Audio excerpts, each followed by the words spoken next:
Imagine an employee who works a high-stress job.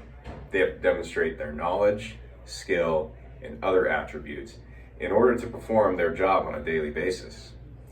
If they perform well, they are compensated for their benefit to the company. But what if this employee was not paid? What would be some of the opinions surrounding the employer who is not following labor laws? It seems odd that full-time student athletes need to put in 36 hours of studying, along with an average practice week of 15 to 20 hours per 12 credit students. This time calculation does not showcase the amount of stress that comes with upholding a skill level they must maintain every day of the week. A student athlete is an employee for the school. Student athletes need to be paid due to the amount of time they put into their sport, along with how much money they generate for the program that makes them an employee for the school. The amount of hours that a student puts into school and sport is comparable to any job. As a matter of fact, it is a job. Most college students, if not all, find school to be a job. It stresses them out. They want to do well and have success to obtain a degree. Similar to someone in the workforce, they want to have success so they can obtain a paycheck. The only separator is the degree and paycheck. However, both motivate the individual to work hard at what they do.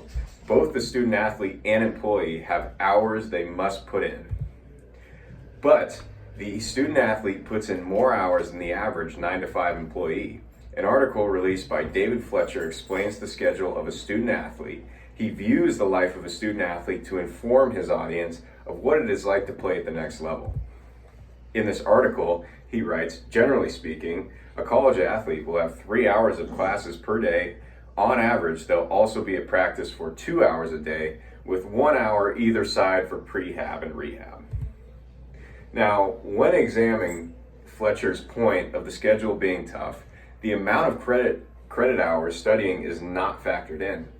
Adding all this together, it's 3 to 6 hours a day for class, 2-hour practice, 1 hour prehab rehab, and 5 hours of studying equals about 11 to 13 hours of school and sport. This greatly exceeds the 9-to-5 work schedule, as it exceeds the day by 3 or 4 hours. Because of this difference, student athletes should receive compensation for their sacrifices. Now, it seems logical for them to receive, after examining the hours of the typical employees of America. Working a longer day by 3 to 4 hours is a sizable portion of their day. When being in school and sport for that long, it is important to note that all the time spent practicing brings their skill up. Therefore, the team will be better and generate more fans. More fans leads to more recognition, and more recognition leads to more publicity for the school. Publicity leads to money for ticket sales, concessions, parking, and everything that goes into game day for a sport. An average yearly profit is about $200 million for the average Division I program. This statistic does have some speculation, but it is the average among all the Division I schools across the country. The mid-major schools have the opportunity to compensate their players from their profit depending on the amount of money they bring in. The players are the ones going through the hours of practice, rehab, and balancing school with all of that to maintain their eligibility. Smaller schools may generate less revenue, but those players should still be entitled to compensation due to what they provide for the school. The amount of revenue they bring to businesses in the city is immense. I mean, the city of Eugene makes $6 million every Saturday. People come to the city to watch the Ducks play. They eat food, drink at small bars, and then have to pay for parking as well. Because of this, the city itself makes a lot of money from the university, even though Eugene is such a small town. Now, the student athlete is not working directly for the city, but the city feeds off of the benefits from the talent of their players. If the university were to recognize this, they could fund their players with their own cash because of the benefits they bring to the school. When comparing the employee to the student athlete, it is obvious that both work very hard for success. But however, one receives compensation and the other does not.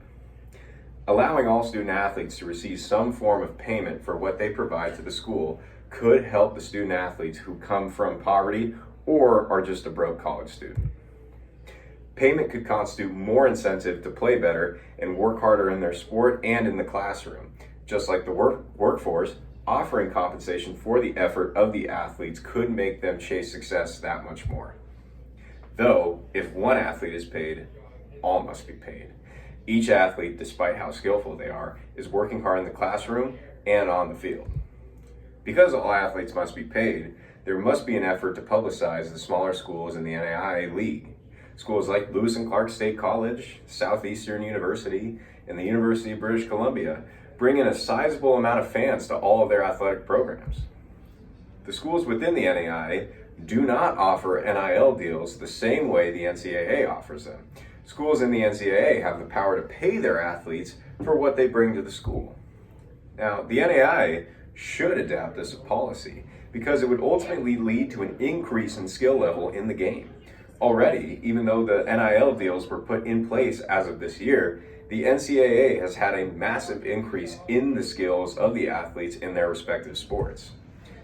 This could be due to the new motivation of trying to obtain money. However, it happened right when NIL deals hit. Having more success in the NAIA could lead to a heightened popularity to that of the NCAA, thus making the funds for schools go up from the increase in skill. What I am calling is for a new wave to hit the NAIA. Schools that participate in the NAIA should be able to have the funds to pay their student athletes for the work they do for the school. Especially when you account for everything else that they need to manage, it seems moral for them to receive some form of compensation. Opening up the NIL deals to the student athletes in the NAIA would offer more publicity, better talent in the league, and overall less stress that these athletes need to manage.